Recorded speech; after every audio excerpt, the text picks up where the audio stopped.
What's up mga karil? Pumunta pala kami sa bilihan ng buko dito sa Ligao City.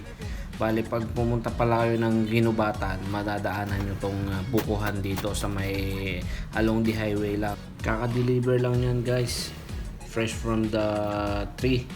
Kaya fresh na fresh yung bibili nating buko juice. Compare sa mga nabibili na nasa lata, baka may mga added na chemicals na yun. Ito fresh from the farm, fresh from the tree, bagong deliver. Ayan, napakaraming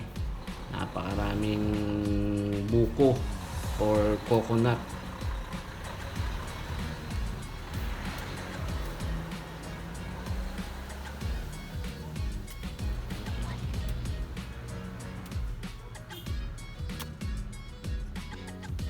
Yung hawak-hawak guys ni Manoy is yan yung improvised na kutsara. Galing din yan sa balat ng buko or coconut. Yan yung gagamitin natin pansandok ng laman mamaya after natin ubusin ang juice ng buko.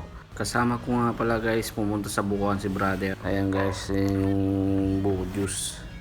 Bali, naubos na namin yung juice, hiniwa na into 2 piece.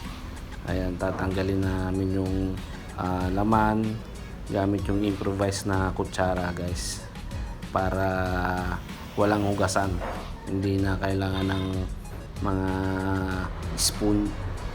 Yan na yung ginamit namin. Ang price pala ng buko ngayon guys is 25 pesos per piece. San ka pa, mura na. May natural source of electrolytes ka pa, which is kailangan ng mga muscle natin.